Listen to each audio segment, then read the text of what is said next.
Hello everyone, and we are live yet again. This is going to be one of my authors' chats of the week.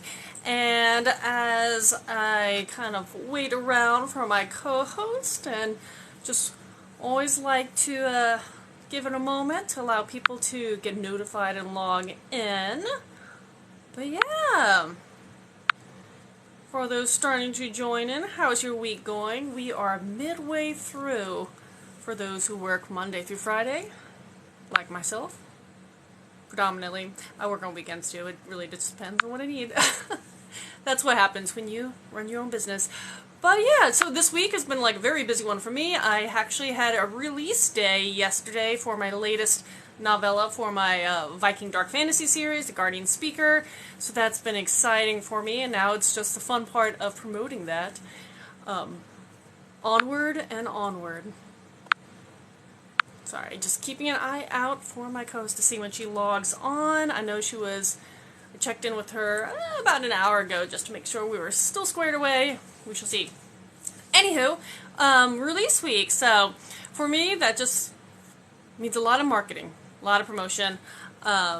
If you like dark fantasy, if you like Vikings, all that jazz, then we'll probably be talking about that in a little while. Hello, Washington State. Yeah, I'm over in Georgia, so for me it's about 3 p.m. over here, so the afternoon is already getting away from me. It feels like that, but that's okay, that's okay.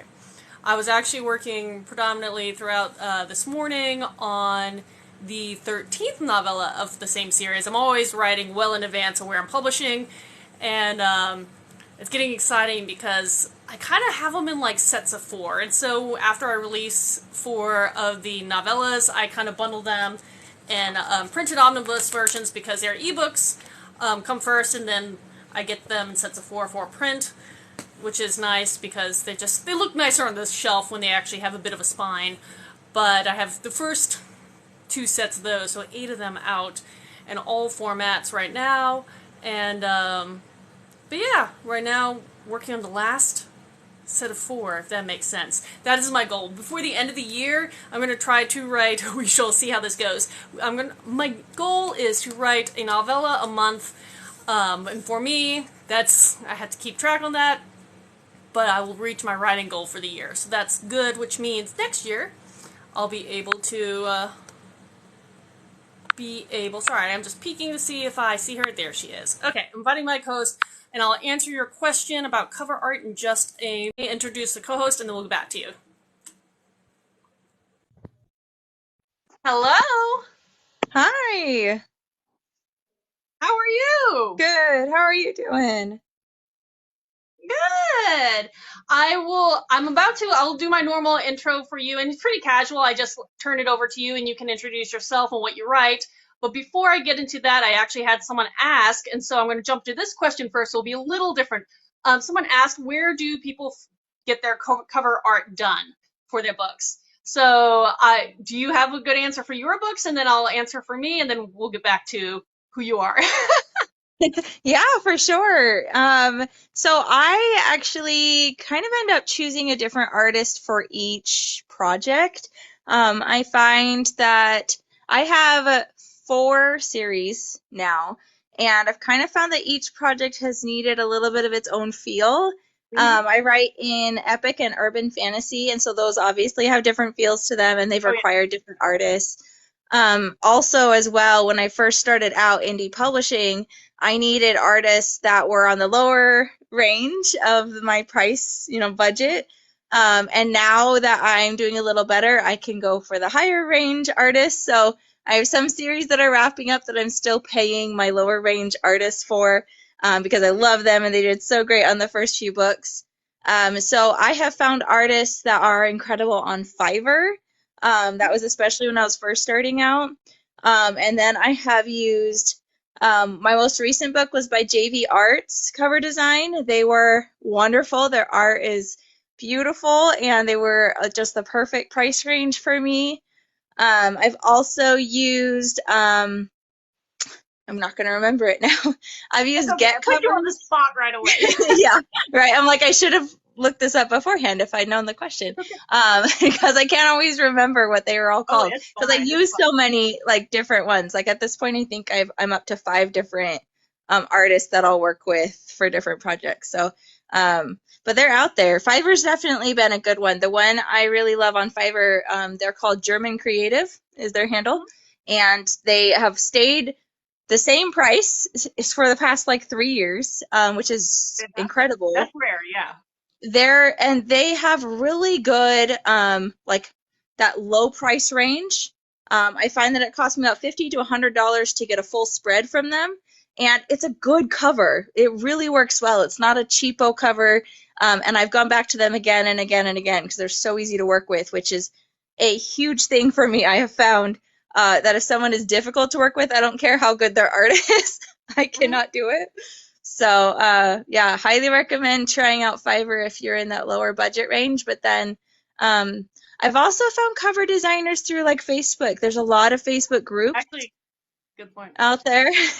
I like looking at the sales. Sometimes they'll do big multi-artist sales on Facebook, and those can be very dangerous because there's so many pretty covers to look Oh yeah, at. the But it's ready-mades or the pre-mades are gorgeous. They can be oh, I gorgeous. know, maids. So it's a good way to see a lot of artists at once and all their styles together and all their prices, so you can kind of budget and choose artists that you could save up for or somebody you want to work with. So I'd really recommend joining a few of those groups for sure. Yeah, no, and actually, I'm glad you mentioned all that because I was gonna pretty much replicate it, but I have 3 different series. Now they're all under epic fantasy, but like you said, you really have to make sure your cover is appropriate for not only the genre, but the subgenre you're going for. And because I write young adult, new adult, adult, and then they range from like the more positive, noble bright, questing style fantasy down to more the grimdark, grittier side of fantasy, they need different covers. So I actually, like you, kind of mentioned that the first cover designer I found was from Fiverr.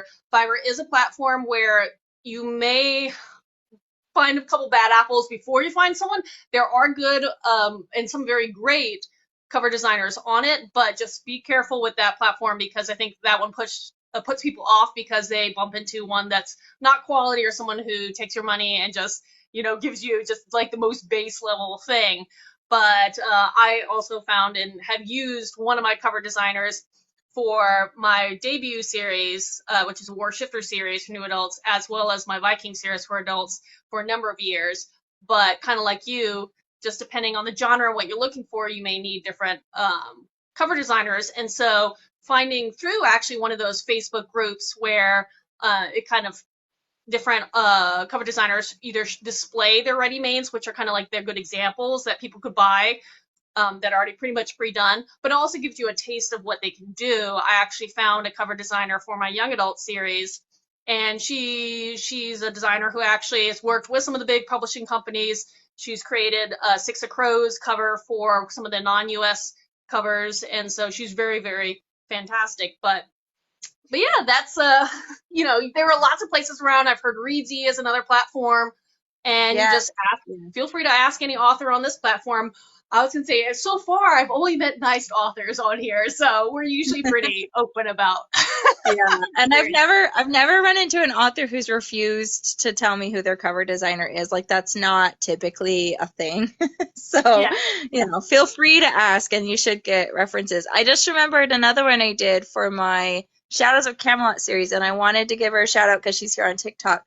But this is Bianca Bordianu with Moonpress Designs, and did a gorgeous job on those books.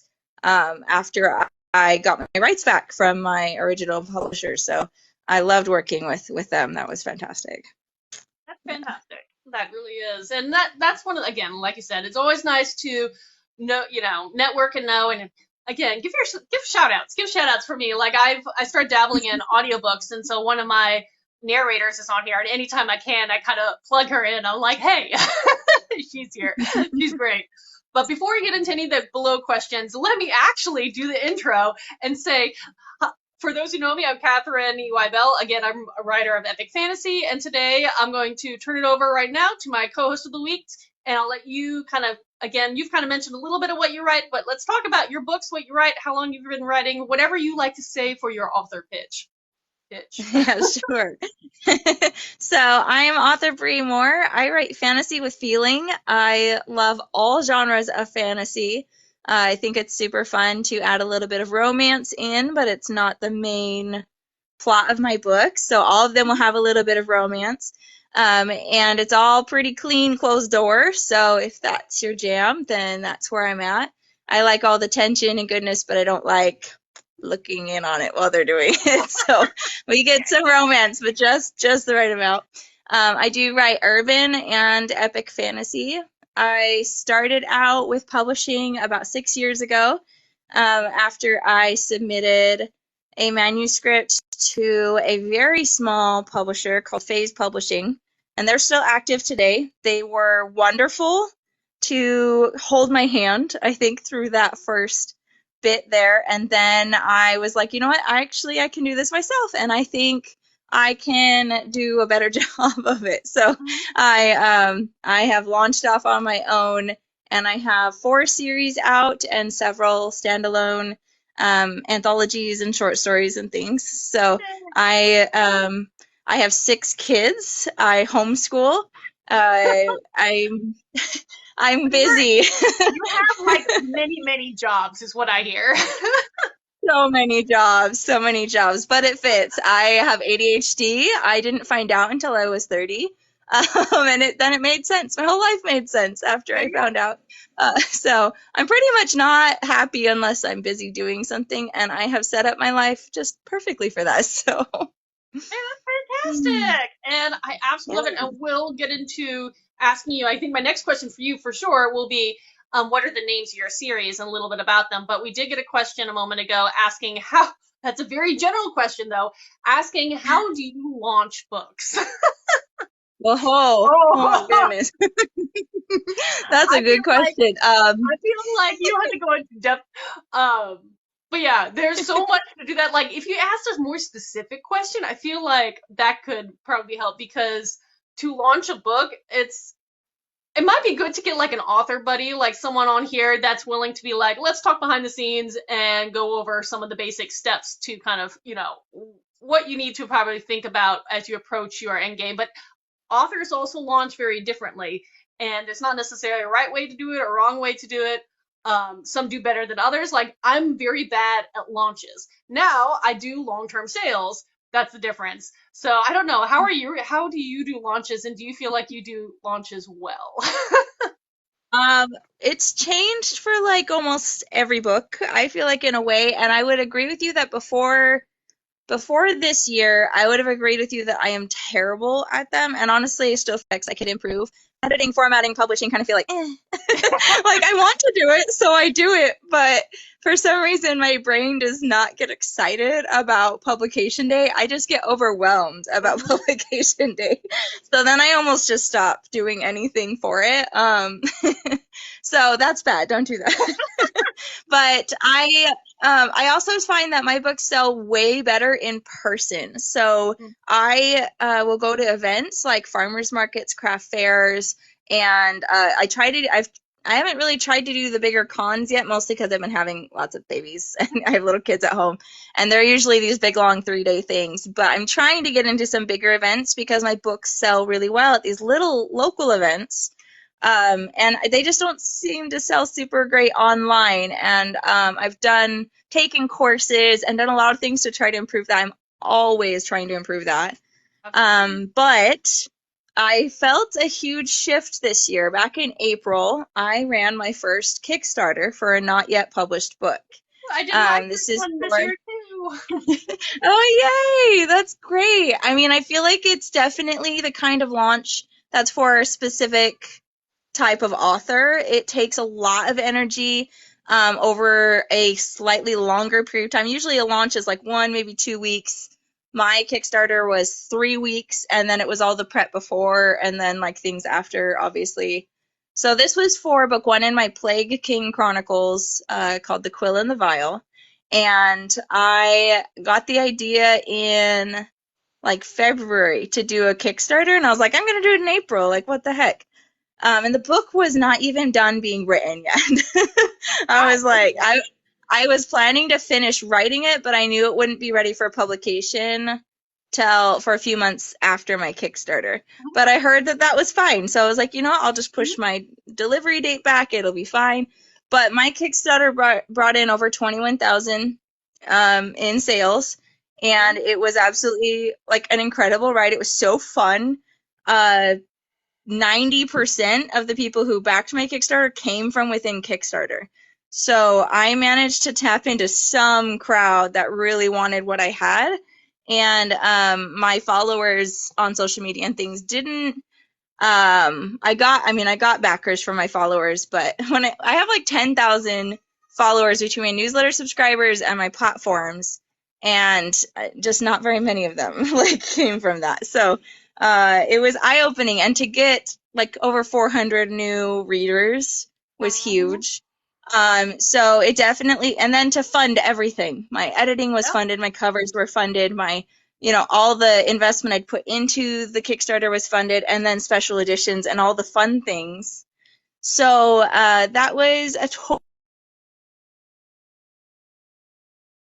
Just now, it's off to the printer, the special edition printer. And so I'm done now. It's often with all the swag is ordered, like everything's ready to go, and I'm just waiting for the book to get shipped to me from my special edition printer, which should happen in the next couple months. So to know that I'm then launching it on retailers in November, and that I will have reviews, I will have, this fan base for the series, I will have everything's paid for. I'm already like in the green or in the black, however they put it. So it's definitely been my favorite kind of launch so far, to not feel like I'm like begging and scraping for people to buy it on day one. A Kickstarter is a totally different atmosphere for a launch. And I'm looking forward to launching many more books that way. So I do have a book. The last book in one of my urban fantasy series comes out in a week and a half. And so I'm gearing up for that launch. And this series has a reader base, but it is very small right now. And so I'm actually really struggling to get ready for the launch, because I'm like 50 people are going to buy this book. I don't know. So I'm having a hard time with the mental game of like, what can I do different? What can I do to make this exciting? Because I'm not putting this up on Kickstarter until next year as like a box set omnibus. So yeah, it's just the timing did not work out for me to try to do a Kickstarter when my other one's not even fulfilled all the way. So I was like, fulfillment part. Can't do fulfillment is like one of the most stressful parts of it, because it's like, yes, it is overwhelming, and you want to try to make sure you send everything correctly to the right person, because you have all your tiers or your extra things or whatnot, and yes. But Kickstarter is a great way to use launches. I did a successful run for mine, not nearly as successful as yours, but I realized, looking back on it, because I did it for a third book of the series, first book, there a lot more people willing to bid into it right off, unless you offer some really cool things. And I was offering options of like all the prior books of the series and stuff like that as one of your tiers that you could like order if you wanted the whole set. But again, there is a pro and con of trying to aim for a third book of the series. I think that one was for sure. one of the hindrances. But yeah, there's so much fun for that, but there's a lot of work and prep work, and I love finding other authors who use Kickstarter as a platform, because I do kind of shadow stalk and be like, so how do you do yours? Because I want to learn, again, that improving. And it's like, what are you doing? What should I maybe be doing different next time, etc. And again, I think that's part of the great thing about the book community. We all are fairly open about helping each other out. Yeah, I agree. It's one of my favorite things to just talk about the things that we've been doing, and to workshop ideas and to find out what works and what doesn't. Like, I haunt those posts on Facebook, because I just, even if it's not relevant to me, I'm like, oh, interesting. I love the information. It's great. Oh yeah, definitely, exactly. And for instance, and this was not my idea, I can't claim it. My co-host last week, she was telling me that she was just launching her Kickstarter, I think this was like her third or fourth one. So she has already started to build following, and like any platform, you can build followers on Kickstarter for anybody who's not unaware. And then they get notified when you do a subsequent Kickstarter that you're doing another one in case they're interested. But so she's done a few and has done fantastic in the first couple weeks for hers because she's running hers about a month.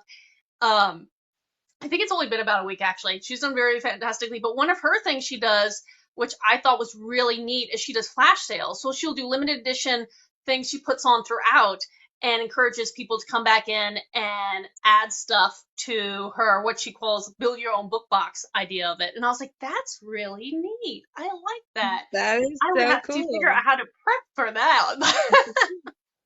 Yeah, sometimes all the moving parts in Kickstarter can get really overwhelming. Like I'm getting really close to fulfillment and I've fulfilled a few things already. And even that was just like, oh man, what did I sign up for here? Like there's just so many things. I did a flash sale at the very beginning of my Kickstarter just for day one, which I think was okay, but I don't actually think I got a lot of people getting it because of the flash sale. So I think next time I'd rather do either a discounted tier for that or because my flash deal was a pin that was going to only be offered for the first 24 hours, and then you could add it on throughout the campaign as an add-on. But my only thing with that is that I was like, yeah, anyone who orders like a physical tier gets a pin in that first 24 hours. And then I did not account for that so a couple international backers would back in that first 24 hours. So now I need to send them a pin. And it's just like, oh, okay, now how do I do this? Because like some of them have tiers where I'll just include it in their package.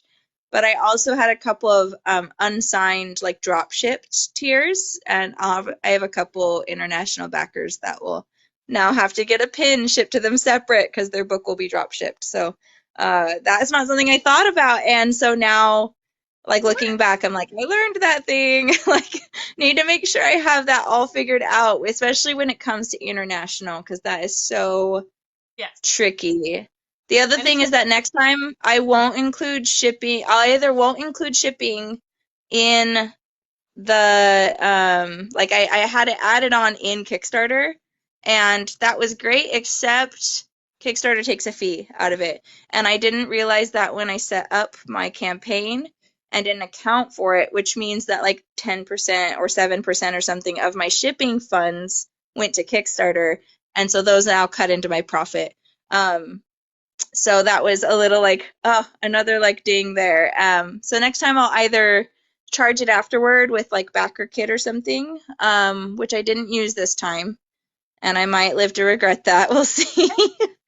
Or I'll increase the shipping cost by like $1 or something to offset the charge. So we'll see how it yeah. goes. But I was mostly shocked at how many people really are in Kickstarter willing to pay a lot for a pretty edition of a book. That was a really different thing to have to wrap my mind around and change the way I look at book sales for sure. And that's yeah, the again, some of the people I've been watching having these exclusive special edition books just for the Kickstarter does pull attention, which is something I didn't do because I didn't think about it. I was like, sets and book boxes and trying to wrap my head around the first time doing this, and it's very complicated. And hello, Derek. And but yes, it's just a lot to learn at once. And so again, now having done it once, I figured out what I would do a little different, and I'm again trying to learn and improve. For instance, for the people who do special editions, like you were just saying, you have a special edition printer. So what's that like? I don't know. I personally don't know about that. Yeah, so this is my first time doing a special edition of a book. I kind of went all in with my campaign and was like, I started with a $500 funding goal, just like as you do, as is recommended in Russell and Monica's book, How to Get Your Book Selling on Kickstarter, which was like my Bible, and I followed it religiously, and it really turned out well for me. But they recommended starting that out low, and then my stretch goals were all around making the hardcover edition, more exciting and more special. So I had things like I think I started out with Art Under the Dust Jacket, which I paid for during before the campaign. And then I had stretch goals that included foil and embossing on the cover, and I had and colored interior and sprayed edges. And I had done some research beforehand to get an idea of what these things would cost and roughly like how many backers I thought I would need. But it was still a bit of a learning curve of how much that would actually end up costing in the end, because I didn't account for the fact that most special edition printers that do everything you want to do for a reasonable price are overseas. And so And a shipping. lot of the time, yeah, it just adds this whole other factor of like time for one thing to ship and print and all that. And then it adds the factor of the cost of shipping it back to you as well, which is going to be expensive no matter where you are, but overseas obviously it's a little more. So even with all those costs later accounted for, because I didn't actually select my printer until after the campaign ended, and I had some email me during the campaign, so I had even more options to look into. But with that, it ended up being I chose a printer in China that had worked with another author, at least one other author that I knew of recently that was in the Kickstarter for Authors group on Facebook. And so that's what kind of clinched it for me. I was a little hesitant because I was like, I don't know about working with a printer in another country. I'm nervous about that. But seeing that they'd had a good experience working, and they gave me the name of their rep, which helped too, so I could work with the same person. Um, but then they were just the ones who responded to me the best. They're called, I will not pronounce this correctly. It's Shenzhen Color Printing in China. And I would recommend them. I work with April, so you can ask for her if you ever end up doing it. But they do everything I need to do My in-house. gears in So my head are like spinning while you're talking, so yeah, I'm like, like they do like metallic foiled edges, which is so pretty and shiny. And then they'll do the embossing and the foiling on the cover, and they'll print underneath the dust jacket, and they'll do interior color if you want. Like, and then it only came out to be I think in the end, for my hardcovers and paperbacks, they actually were the same price, which I was surprised by, but they were both about $9.50 a copy. Which you buy, I mean, they ask you to buy about a minimum of like 200.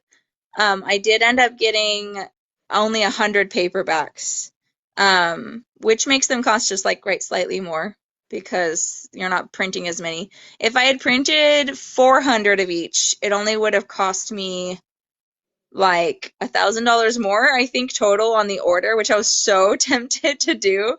But then I was like, I would have like 600 books left over after shipping them out to my backers. Like, that's yeah, a lot of extra books that's a to lot. try And to that takes sell. up a bit of your house space or your storage space I where know. I was like, I live in this cramped little farmhouse. Like, I don't think I have a place to put 600 books extra. So I will have extras and a decent number, especially paperbacks, but not so many that I'm overwhelmed to sell. So it'll be great. But they were able to print with like two foil colors on the cover, and just like they've been awesome. And I'm really excited to see how it turns out, this like special edition. So it's going to be a lot of fun.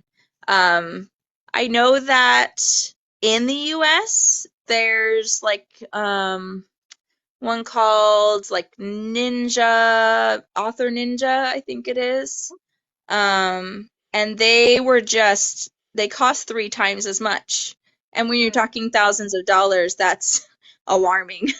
It's a yeah. lot, you know. So, and then there was one in Australia that I was really tempted by, and they were almost 3 times as much as well. And so it was like, I don't think I can quite do that with this campaign and have a comfortable return on my investment. So, which I was really aiming for. I really wanted it to not just be this big, huge publicity thing and no money back for me. Yeah. So went with the slightly less expensive printer in China, and but their quality is going to be awesome. They've sent me pictures, and I saw the pictures of the other authors' books, and they look incredible. So I'm confident I made a good choice, and we'll see how the printing and shipping part goes next. Exciting. So, I'll yeah. have to kind of keep an eye, especially if you post any videos Mhm. or images here to see what it looks like. So that's so exciting. Yeah, I'll definitely have to. I'm not great with TikTok. I'm very inconsistent. I don't feel like I'm very good at filming things, but I like to show up and I like to share things I'm excited about. So I'll probably pop on here with videos of what they end up looking like. That's so cool. Yeah. I love it. Yes, and that's one of the things is I need to start thinking about my next Kickstarter and I want to do it kind of in the beginning of the year, like I did this past time, and start setting up the new, how I'm going to bracket it, what I'm going to do, what are the tiers, and so making the adjustments. So I'll have to kind of look into that definitely. And Yeah. I actually am surprised. I don't think I'm actually part of that Facebook group Kickstarter for authors. So I will That have is to join that. surprising. I don't Look know it why. up. Yeah, it's a serious gold mine. You can search for pretty much anything and you'll find dozens of posts that people have already done it. And if you can't find it, you just ask the question and people will jump on. And like one of the admins, Anthea Sharp, she's actually, I think, doing a Kickstarter for a book about how to do a Kickstarter soon.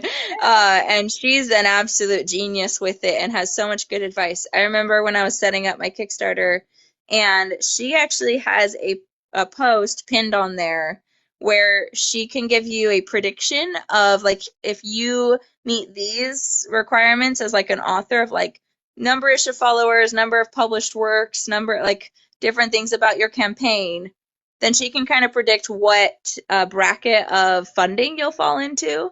And I actually ended up, I think I might have like discounted some of my um author clout a bit when I did it. I was trying to be judicious as like I gauged it.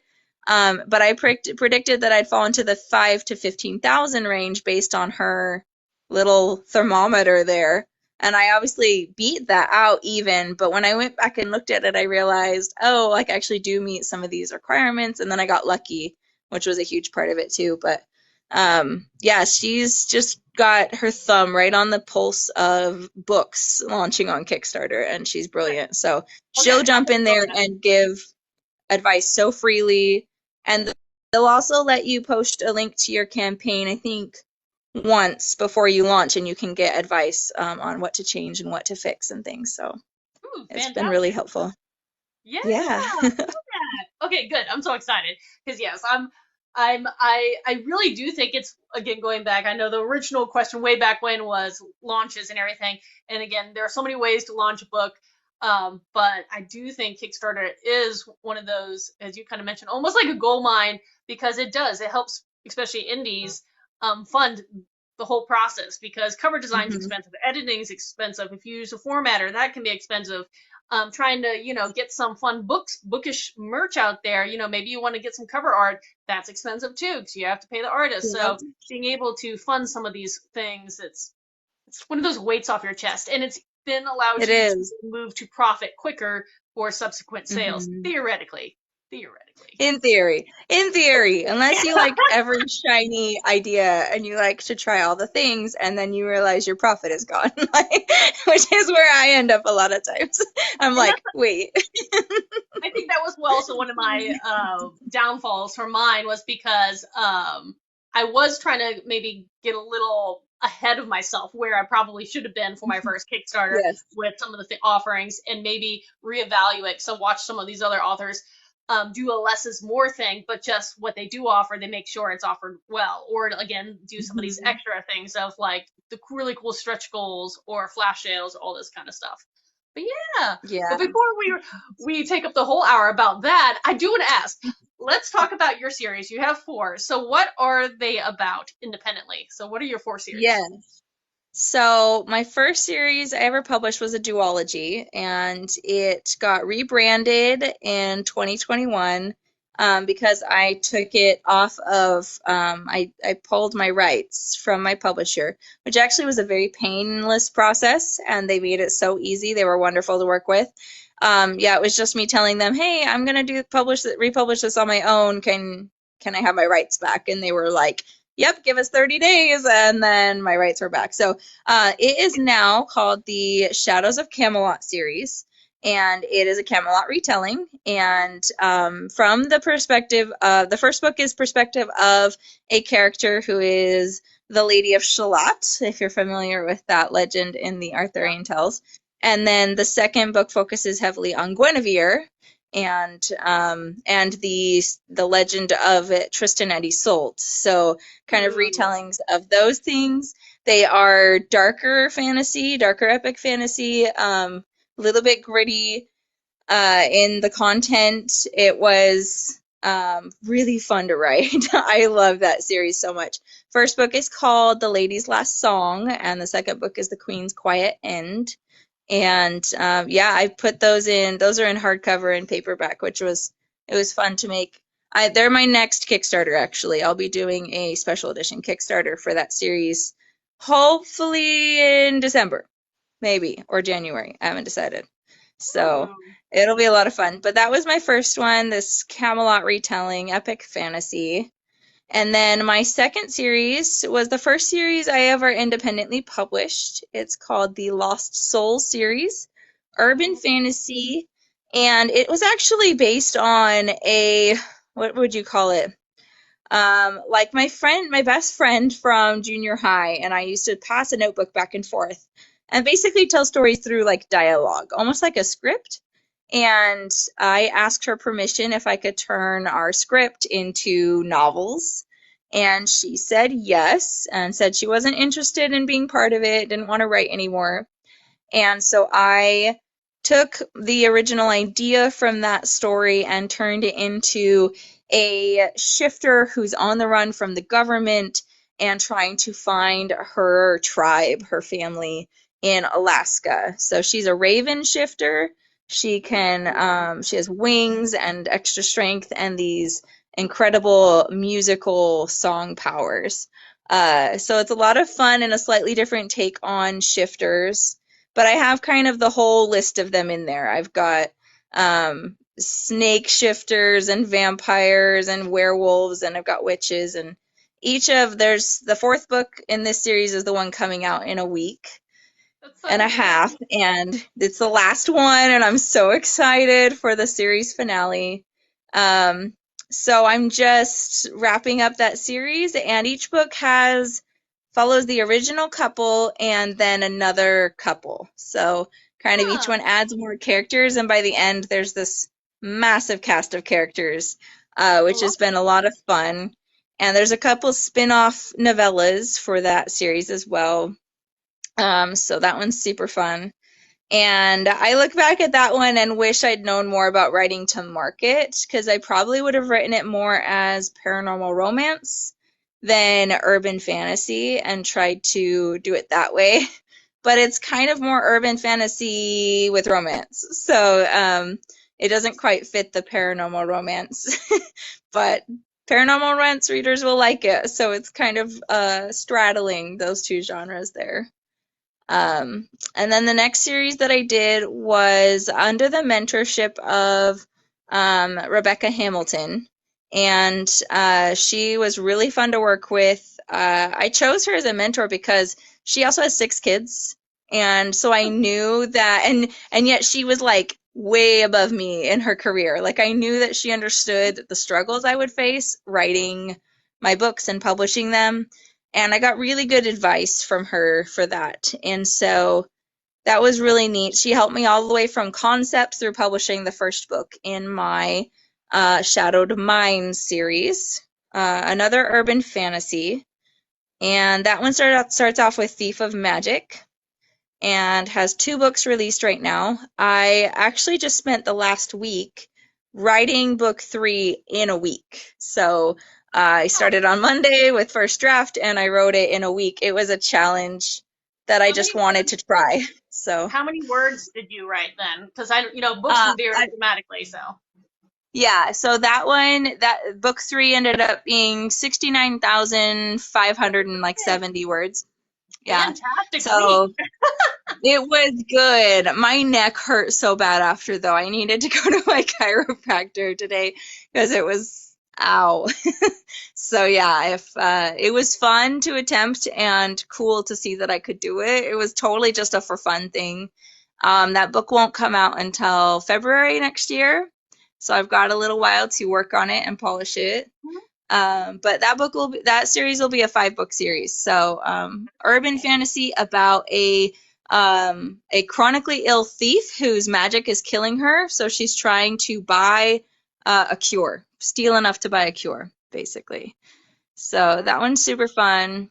And then the last one is the Plague King Chronicles series, which I actually started writing for NaNoWriMo last year, and I started putting it up on Kindle Vella first, and then I put it on Kickstarter. So it was kind of this multi-step launching, and would highly recommend. I didn't mention this during when I was talking about launching, but Kindle Vella is a good way to go right now, because of the bonuses they're paying out mostly. It's kind of hard to find organic readers on the platform unless you write like erotic romance. Or fantasy erotic romance. But there's a great community of authors that all like contributes to each other, helping with reads and helping with things. And so you're able to still get bonuses, and that actually is what paid for some of the things I needed for my Kickstarter. So Kindle Vella was really fun, and I'll release future books on Kindle Vella as well. So the Kindle Vella to Kickstarter, it worked out really well for me. So Quill in the Vial was my first season on the Vella that I'm doing. And then I've outlined book 2. It'll be a trilogy. And this is about an apothecary who is trying to find a cure for a plague that has come over the realm. But there's a dark being that is the Plague King, who is the one responsible for the plague. So she also needs to find a way to defeat him. And I was going for cozy fantasy vibes at first, and really wanted to lean into the new cozy genre that's developed. And I ended up going, I think, just like a little too much danger and too broad of a goal for my character, that she's kind of fighting against this like villain that is affecting her whole world. And then the element of danger and some of the things just went like a little darker. So I'm actually marketing it as kind of like a dark cottagecore fantasy book. So yeah, because I'm like, it's got all these cozy elements. I need that in there, but it's not super cozy. Yeah. Like, it's not like super low stakes. There's kind of high stakes, but I've been hearing that it is a good cozy feel for readers, so I'm enjoying that. And I think this book was the closest I've come to finding my voice as a writer, in terms of that I love the world building of fantasy. And urban fantasy is fun and easy in the sense that you're dealing with the real world, so you don't have to make up quite as much, and so it's not as like exhausting to make sure you have like all these elements of your world. But the epic fantasy is just this whole level of creation that is so much fun, and that you can kind of make up magic. And I really felt like writing those books, I tapped into some part of myself that I'm like, this is what I like to write. This is it. So probably try to lean into that and write more of that like cottagecore, I guess, fantasy. I like that. Cottagecore epic fantasy. But that's the thing is, Yes. like, books can be fall over multiple labels. They don't have to be just one thing. There's usually a main one and then other vibes, but it's like, I write epic fantasy, but, depending on the sub-bracketing, I could do noble bright, portal fantasy, all that kind of stuff with one versus something else that's a little more grimdark, or, a dark retelling of Norse mythology or something. So different ways to categorize. Yeah, And I really feel like like the cooking stuff right now. yeah, and I really love that I'm so proud of all the books that I have out. I just so this next one that releases, I believe, will be my 11th book. And that's so exciting to me. And also, I think that because I've jumped around to so many different feeling genres, like each of these books is really kind of in a genre by itself. None of them are really crossing over into the same genre. That like kind of shot me in the foot here at the beginning of my career, because now I have like three audiences that I'm marketing to, and that's a little hard to sell every book to every one of my readers because there's crossover between the genres, but not Yeah. as much Oh, as I you think. understand. Oh, So, I understand. yeah. Yeah, so that's been a little discouraging and difficult to learn as an indie author is if I'd been more consistent with my early branding, then I could have probably branched out and would have been doing really well by Or now, but I've had to patch it together, basically. and that's why I think the author, some authors really advocate pen names because pen names for different sub things. Mhm. I kind of have similar issues in the sense that I write epic fantasy, but epic fantasy is a huge genre, and I write all across the genre and different age brackets in that genre. And so again, just because someone loves my darker, grittier stuff for adults, you may think the fun, lighter hearted stuff that's aimed a little more for young adult readers is maybe too mature for their taste because Mhm. it's so it's hard. It is hard. Hello, hello. No, it really is. So, but I'm kind of also writing the things that I just feel like I'm called to write, the things that I love to write, and Hmm. that's really important to me. And luckily, right now, even though we could use more income from my writing, we're not relying on it. So, I feel like I can play around in things and I can try different things and find my voice and find my groove. And then maybe once I find that, I'll be able to like push forward and build up a really strong fan base that then will have more tolerance when I like decide to veer off into some other subgenre over here. Yeah.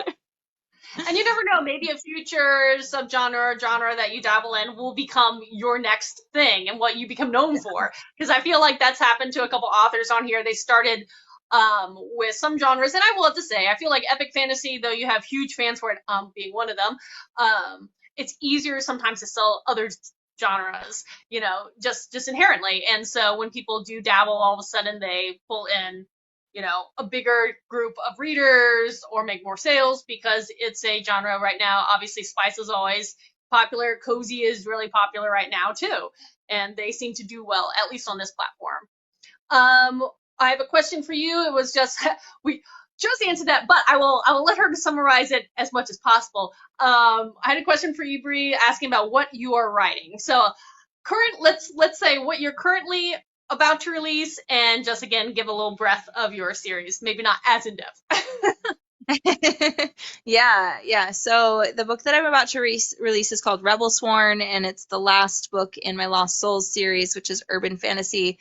And it's this that grand finale, and I'm really, really excited about it. I've been told that I have to sell tissues with the book, anytime I send someone a copy from my beta No. readers.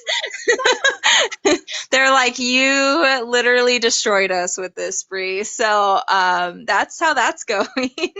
And it's a big, thick book too. It's my second longest that I've ever written, over 100,000 words, and it's huge. But it's going to be a pretty epic finale there. And then what I'm currently writing, it feels weird to say I'm not writing anything right now because I literally just wrote an entire book in a week. And so I am in between projects. My next project will probably be a novella that I need to finish for this Lost Souls series that is wrapping up right now. I had intended to finish it before the last book released, and it just didn't happen. So, trying to get out that bonus content for my readers before too long after this last book comes out. And then I'm writing a prequel novella for my Kickstarter backers. That was something I promised them in one of the stretch goals. So, prequel novella, and that should be pretty fun. That's cool. I have not thought about doing like a short story or a prequel or like a spin-off or novellas for a stretch goal for Kickstarter. I feel like I would be overwhelmed in that one though. I'll admit, Well, I'm and not it saying was that one for me because I would appreciate getting it from someone. I don't know if I would tackle that as the author. right. It was a total scramble for me. It was my last stretch goal because I hit my last stretch goal at 18,000 and then realized I still have a couple days and I'm going to hit 20 and I should probably have another stretch. And so I was like, I have no idea what to include in this stretch goal. So I did an extra vellum overlay art print for my physical book backers and included also then the digital reward of a prequel novella. And I honestly wasn't sure if I would hit 20,000 at that point. So I was like, yeah, it's fine. And then we hit it and went over it and I was like, now I have to write it. Yep, obligated now. Okay. Well, going So back. I will say, Sorry. make sure you have a solid idea for it before you offer it. Yeah. And that was another thing I saw about like stretch goals. One author has, which I thought was interesting because it really works for her, and I just don't know what's the best way to do it. Is the fact that she said she's going to have a number of stretch goals, but she doesn't label when she's going to announce what they are. So then she could ebb and flow and adjust, based on the course of the Kickstarter. And so Yes. she's revealing them along the way, which is pretty cool. But yeah, let's see. We got, question was talking about, yes, the free tissues, going back to your latest one. I don't know, thinking about things and like, I would have to like look into it, but I wonder if someplace for those little packets of tissues, you could put like your author's crest if you have one or something on them and send them out as special book bundles. No, I've totally, it's one of the things I'm doing is, and I haven't had many takers on it yet, but I do like to sell books with fun little swag items. It's one of the reasons I got into Kickstarter. And I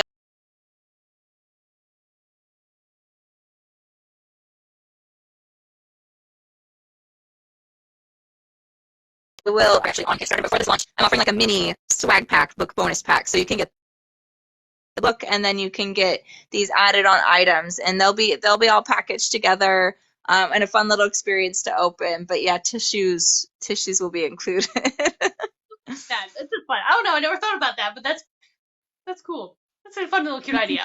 Anyhow, let me ask you, because I hadn't done so as of yet. I know we're rounding the hour pretty quickly. Are you wide? Are you exclusive to Zon? Obviously, you have a specialty printer for your special Kickstarter editions, but outside of that, where do you distribute through? Yeah, I'm hybrid now. So I used to be traditionally published and indie published. Then I put all of my books indie. And then recently I've started to take my books wide, especially as part of a plan to do Kickstarters for my backlist. Because I've been in KU, which you can't do ebooks when you're on Kickstarter, when you're in KU.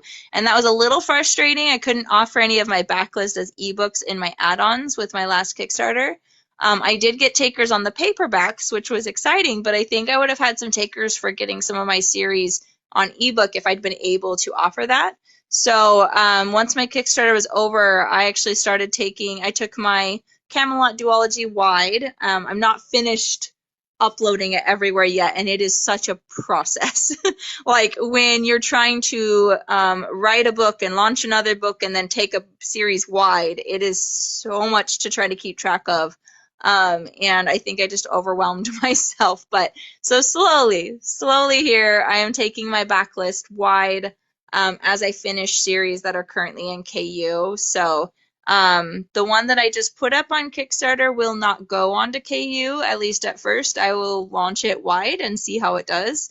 And so it'll be my first book that I will be self-publishing wide.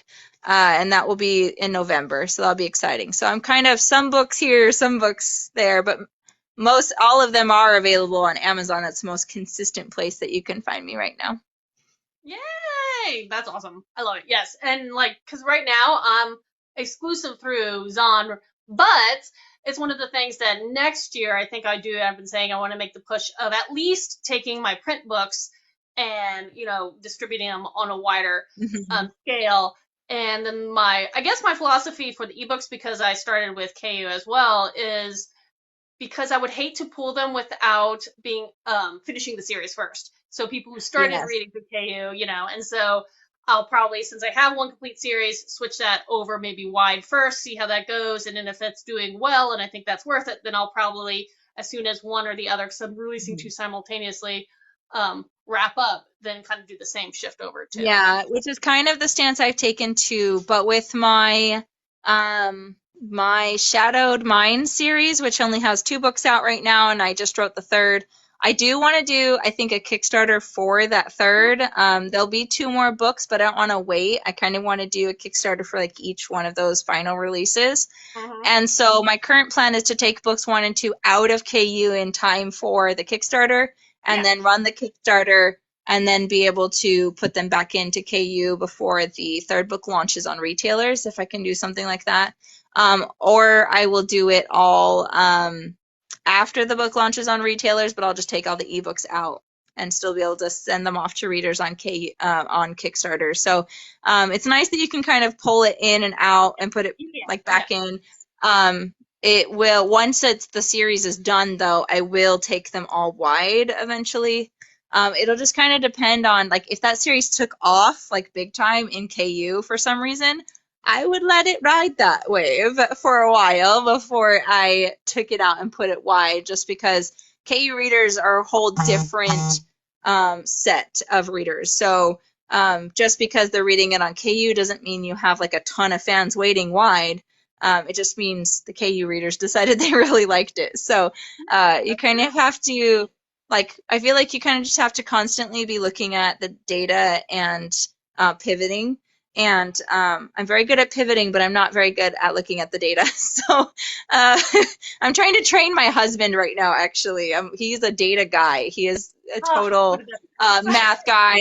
And I'm just like, can you just look at this Amazon ads report for me and tell me what I should do next? But he needs to know how to use Amazon ads to do that. So we're actually going to try to take the Amazon ad challenge Brian Cohen is doing this week. And so he can learn all the things that I already know.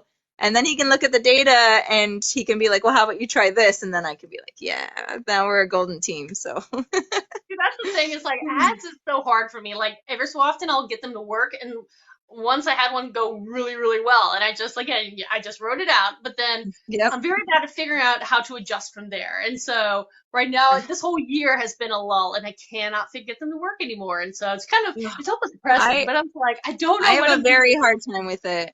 Yeah, I agree. It's tricky. I have one series that does really well. Well, I should say decently well. It always makes a profit, which is what we're looking for.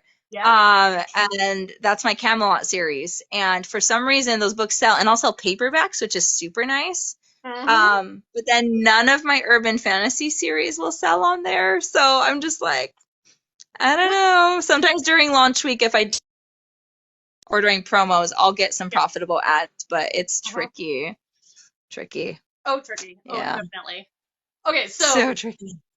Before we wrap up, I do want to also ask you, where can people follow you? Where can people find you? Because I'll repurpose this on my YouTube channel in a few weeks and put all your links below. But like, where can people find and follow you? Obviously, you're on Book Talk, but newsletters. I think you mentioned website. Where can you be found? Yeah, so I do have a website. It's authorBreeMoore.com, and I have most of my books up for sale in paperback there. Lots of good deals. There's a discount on my Lost Soul series right now for paperbacks because I'm launching my book. So it's $5 off every book right now in the series, so you can get a pretty good deal on all of them. But then I am also on Instagram as @BreeNovels, same tag as I've got here. And I'm on Facebook. I have a page, Author Bree Moore, and I have a street team group, which I'm always looking for new readers who want free books and to read my books as advanced readers and to share my books with the world. So if you want to join my street team, you can just reach out to me. And then, yeah, I have a newsletter, and I have a free book that I give to everybody who joins my newsletter. So that's a lot of fun, and I think that's everywhere that I am. So. That's enough. I was going to say, sometimes, again, the less is more mentality is not a bad thing. I definitely spread myself too thin in the beginning, and have been playing catch up trying to get all my socials where I feel like they should be independently of each other. Some are better than others, but yes, less is more. For We only sure. have so much time in the day. I find myself like binging, like being really good at posting everything and like scheduling everything and having like an actual like plan for my social media, and then I will go through months of just nothing. Like one random post of me writing in a coffee shop, and it's not great for the algorithm to just like swamp it and then nothing. Don't recommend. Don't recommend. But No. Oh dear, no. Oh man. Oh my goodness. Now I'm trying to think about that. But yes, I actually learning how to, and one of the ones I really need to learn how to do is because I know you can, is the setting up like auto post on like Instagram, because I figured out like yes. Twitter and Facebook and some of the other things, which is such a useful tool as an author. Now, obviously, actively respond and engage with the people who are responding to your post. But I don't know. But some of those things help you so much with your time management. And I need to figure out how to do Instagram. I don't know why that one Yeah. I just figured it Well, out. Facebook and Instagram are connected, so Yeah, they are in a weird way. you can actually simultaneously post to Facebook and Instagram and simultaneously schedule posts through Facebook's scheduler on your like Hmm. page. Which I use sometimes, but it doesn't always translate super well because I'm like, but I want a link on Facebook and I don't want one on Instagram. And that's the thing. And they Like have for a me, I way want to to. do that, but it just takes more time. So it's Oh, like okay. I Yeah, because like. loved I loved using Metricool. Metricool was amazing, and I say was just because it's like $20 a month, and I go through periods of being able to afford it and not being able to afford it. So it's like can't always be super consistent with it because I'm not always paying for it. But they can automatically post to pretty much all of the platforms you'd want to be part of, including like TikTok. So it's pretty amazing. I'll have to eyeball that one. I don't know if I can afford that one right now, but it's just because like I like to put a different thing on each post. Now, I stagger the stuff I do like to repurpose too, but I stagger them. So there's a whole weird loop cycle of what day gets what, because you'll have overlapping followers, obviously, and you don't want them to, like, if they're looking at all your posts across the board one day, see the same thing 16 times, unless you're announcing a Kickstarter or something that actually Right. is like, Or a big please look at launch. this. Yeah, although I will say that just given the way algorithms tend to work and the way people, I don't know, I don't run into many people that have liked my post in all the places that I post it on the same day. I mean, it would be rare, And but algorithms like just don't show people things always on the same day. So I've never worried about it, honestly. I've always just been like, nope, you're getting the same content from me everywhere. hey, that works. Saves time, that less stress, more work time Yes. dedicated to rearing your kids and writing books, which are very important. Yes.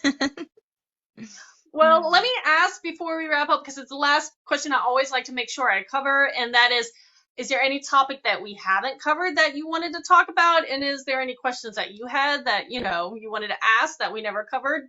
So I'll just throw it over to you. Yeah, the thing that I always like to mention when I'm doing chats with other authors or anyone is that a lot of people are always asking me like, how do you do it with 6 kids? How are you publishing books? Like, I usually publish 2 to 3 books a Impressive. year, and I homeschool my 6 children. Like, they are home with me all the time. I cannot pay for a babysitter. Like, it's not some magic thing. And I always just like to get on and encourage the writing parents, especially moms, because we get the brunt of the child care. And it's hard when you have littles at home, and it's hard when you have kids in school, and it's hard when you homeschool and you have kids around you all the time. But I always like to say that that you can do it if you want to, and that's really what you have to confront is that um, is your desire enough that you're going to look for literally every opportunity to dip into your books and to dip into learning marketing and to dip into like learning these things, or do you like need to admit to yourself that it is a hobby and it is okay if you go through phases of just not writing and working on it because there are other things that you're choosing to prioritize. I think we just can take on such a victim mentality sometimes as moms that, right? Of like, I can't write and woe is me and it's because of my kids or it's because of this situation. And I'm a big proponent of like like you have the same amount of time as everyone else, and yes, your time looks so different than anyone else that you're going to have to find a unique way around your unique challenges, but there is a way and you can find it. And I just like I am busier than like anyone I know, and I still just squeeze it in there to those little times during the day, and you get consistent in your own way. It's not going to look like anyone else's. So I just like to say, like, come on, and like you can do it. You could write your books. You can be a mom. You can be a stay-at-home mom. You can be a working mom. You can still get your books done. Even if you're writing 100 words a day, we'll see a book in a couple years, and that's pretty cool. So, Oh yeah, I yeah. love hearing that from any stay-at-home parent on the platform on how, especially when they're starting out, it is the dedication of finding the little bits of time for you to the pockets of time where you sit down and plug a few words on paper. And depending some of the people I've talked to in the past, A.K. Mulford, she said before, she hit it big, she would squeeze in the time as soon as the kids went to bed, and she would write till like 2 in the morning. I was just like, wow, super Yeah, impressive. well, I like sleep. I am so impressed. But exactly. you find and carve out the time you need if you really want to dedicate to the craft. And yeah, I'm always impressed. Mhm. I'm definitely impressed about that. Yeah. And then one question I had for you was, I just want to know what you've read lately because I'm looking for a new read. So, Oh my. Okay, so here's the problem is I'm a very slow reader, and I've been trying to challenge myself to read some of the more iconic as well as concurrent epic fantasy because that's what I write, but I spend years and years reading kind of ancient sagas and eddas and the source material for mythology since I base heavily off old myth in my work. So I've been working through The Wheel of Time. I've read the first book of The Witcher recently. And again, these are some a little more iconic stuff right now. If you ask me the name, I'm drawing a blank. Just because I do write Viking fantasy, I'm reading a book that's talking about the myths from the Nordic era and the people during that time period and how they've influenced our culture even today, from cinema and shows to even things like Bluetooth technology. That's named after Harold Bluetooth, one of the famous Vikings. But it's stuff like that. So I'm reading that. I don't know if any of those are up your alley, but that's what I've been reading lately. With that said, I'm looking at my physical TBR, and I have everything from Legends to Lattes to, I think, Throne of Glass waiting for me to tackle whenever I have time. which are both amazing books that I've read this year. So those are good ones to have on your TBR for sure. I just Yeah. finished reading a series that was one of the first series that I like binged through in a long time, and it is by an independent author, and the first book is called The Frost Eater. I cannot remember the author's name right now, but it's called The Frost Eater, and the magic just was gripping, and I loved it so much, and I just like got them all. I was like, I have to read these all. So that was fun. And then I read a series about it was a really long series, like 8-book series about a half dwarf that does home renovations and gets caught up in this like inter-realm like political thing and falls in love with like a what's the word? Like not a serial killer. What is it when they get hired to kill somebody? Assassin, Assassin. or yeah. Assassin. Yeah, like an elf assassin is like who she ends up with. And it was fantastic. It was just the perfect thing. So both of those I like binged through like 14 books in 2 weeks. It was like I'm a very fast reader, but I don't have time to read usually. So Yeah. to read that much was really nice. So I have a question popped up that said, have we ever considered writing a book about tarot readers since we're both fantasy? I have not. I know I lived in New Orleans for almost a decade, and I know there was definitely a culture of the tarot reader down in the quarter area because everybody mislabels all the magic from that area, and it's like, oh, it's voodoo like. I'm like, but that's not what. Okay, totally different things. But I've not gone into the tarot side. I have dabbled with the Louisiana voodoo side in one of my books because I think that's a very fascinating spirituality system. How That about is you? really cool. Would that be something Yeah. that you would vibe with? I don't know. Tarot's really interesting. So I mentioned a tarot reader. They play a significant role in the second book of my Lost Soul series, and then I have a blind witch in the third book of that series who does crystals.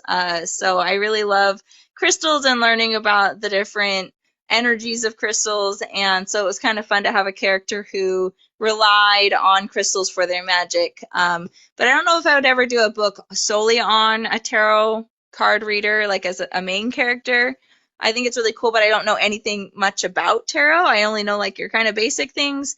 And I'd want to be able to do it justice, which if I was really interested and had a character in mind, I would, obviously.